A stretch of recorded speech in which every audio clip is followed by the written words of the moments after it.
One of the most powerful features of our new system is the ability to create a customized dashboard experience for each user. These custom experiences are created when course creators identify the required and recommended demographics when creating courses. When you're on your course page, you'll see the settings on the right-hand side of the page. These are one of the most important features of your course.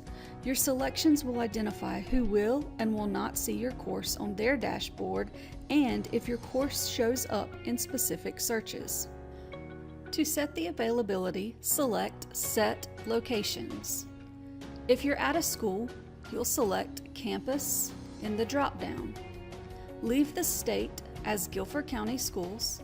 Select Learning Areas under Region. Select your specific learning area under County. Under District, select the correct grade level, elementary, middle, or high. Lastly, select the correct school under Campus and hit the Add button. For required demographics, select Set Required, and you'll want to select the users that are required to take the course you are creating. Typically, this will be for a focus area, a mandatory department training, or a school-based professional learning opportunity. At that point, the name Instructional is a hyperlink, where you can drill into exactly who is required. Select the hyperlink and open the menu by hitting the plus buttons.